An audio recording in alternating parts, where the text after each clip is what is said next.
My name is Tom Rakosovic, and I'm the NDP member of Provincial Parliament for Humber River Black Creek and the official opposition's critic for Government and Consumer Services. I'm here today to discuss my private member's bill, Bill 90, the Lower Automobile Insurance Rates Act. If you want to drive in Ontario, you have to purchase auto insurance. It's the law. But as you shop around for the best rate, you quickly find that it's going to cost you a lot to get auto insurance. In fact, Ontario drivers pay some of the highest auto insurance rates in the country, yet we don't have the most accidents per capita.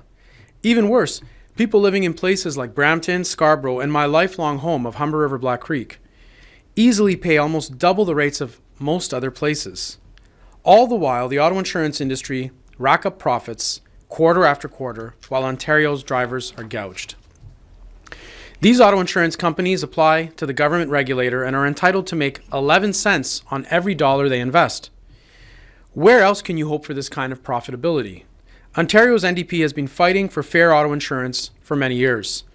In 2012, an NDP bill called for an end to auto insurance postal code discrimination, and both the Liberal government and Conservative opposition voted it down. With strong NDP pressure, the Liberal government promised to reduce auto insurance rates, but later broke this promise, referring to it as a stretch goal. In 2013, Dr. Fred Lazar and Dr. Ellie Prisman were retained by the Financial Services Commission of Ontario, the government regulator, to examine what would be appropriate auto insurance profitability in light of such high premiums.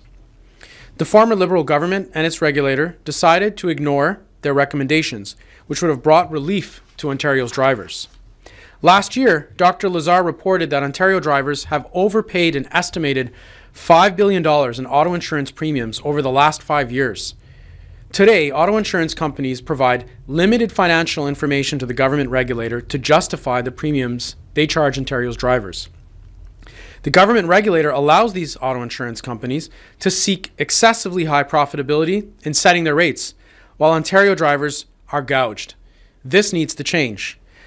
Auto insurance companies also factor in excessive operating costs in setting their premiums. This includes marketing, commercials, and even legal fees these companies pay when fighting against the same drivers they collect premiums from when they are injured. The formula used by the regulator is also more than 25 years old and does not account for advances in technology and productivity. The Lower Automobile Insurance Rates Act was drafted in consultation with Dr. Lazar. If passed, my bill will lower premiums for Ontario's drivers. 1. This bill will reduce the excessive return on investment auto insurance companies seek when setting their rates. They should not seek sky-high profits on the backs of Ontario's drivers. 2. This bill will reduce auto insurance operating costs to a more reasonable level. And 3. This bill will require auto insurance companies to provide more detailed information so the regulator can provide better oversight. The detailed information will include a detailed breakdown of their corporate overhead costs as related to auto insurance in Ontario, information related to salaries, bonuses, and benefits paid out to their employees, particularly their top 5 executives, as well as their legal, marketing, and customer retention expenses, including commissions paid out. Furthermore, this bill will require auto insurance companies to reveal details on premiums and claims broken down to a postal code level, so we can finally get to the bottom of the excessive gouging of specific postal codes in Ontario. Postal codes such as my riding of Humber River Black Creek, as well as Brampton, Scarborough, and many more. My bill, the Lower Auto Insurance Rates Act, will reduce auto insurance premiums in Ontario, and I urge all members of Provincial Parliament to support it. You have a clear choice.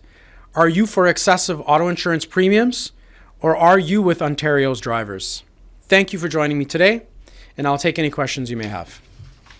So Tom, in kind of layman's terms, if you can kind of lay out how a government regulation would actually lead to companies making this, like being able to actually charge less.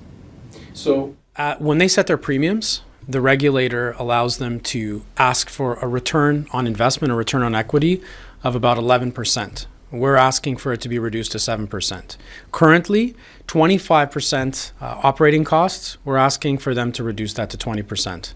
So this will have a significant reduction consistently if they follow this for Ontario's drivers, because we are being gouged. Do you feel that there's, appetite across the aisle for this to be supported? We'll see.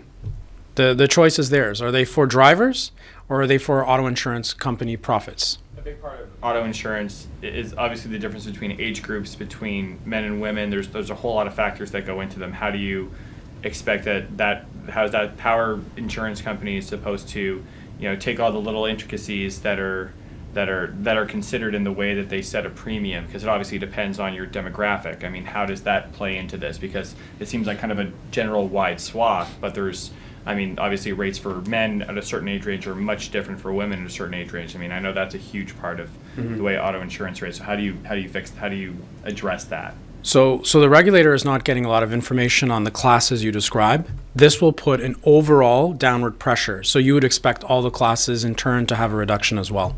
But they're trying to justify their rates to the regulator. This will bring down all rates, and then the classes will be determined later. But this bill also brings transparency, specifically around postal code and a lot of the things like operating costs. The regulator needs to be able to do a job, and for it to be able to do a job, it needs more information. We need more transparency. And so maybe just the last one, how do you determine that the rates aren't reduced so much so that they're not, the appropriate ones for those drivers who might be a little bit more at risk for crashes, et cetera, than others? What we know, and from expert reports, and I've written this in consultation with one such expert, Dr. Lazar, is that he estimates we've overpaid the industry in its entirety by $5 billion. Drivers have overpaid insurance companies by $5 billion over the last 5 years, and this is spread out over all drivers. So, okay. And this is my great colleague, Gratin Singh, who's been a real leader in the fight for fair auto insurance, and invite him to chat with you a little bit as well.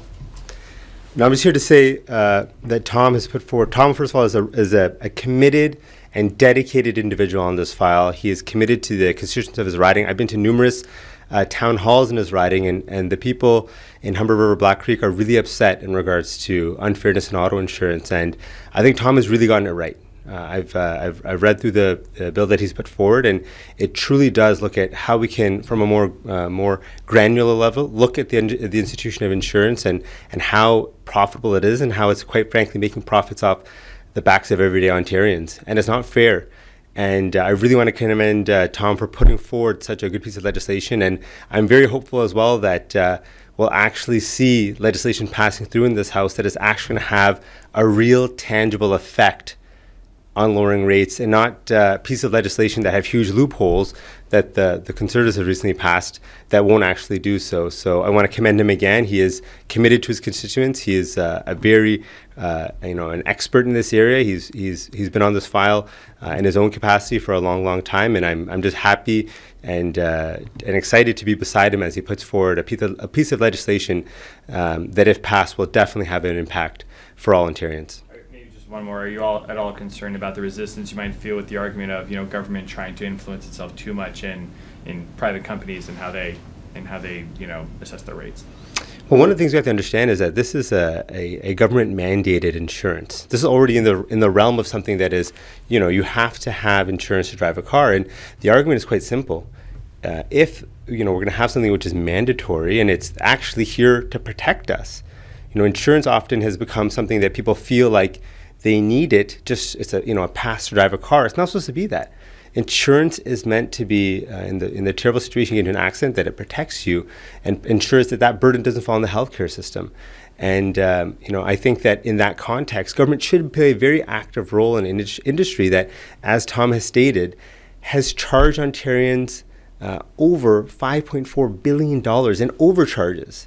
So this is problematic, and I think the government must play a stronger role in making sure that communities like his and communities like mine are not discriminated against and paying higher rates purely because of their postal code and other issues across the board. Thank you. Okay, thank you. No further questions. Thank you very much.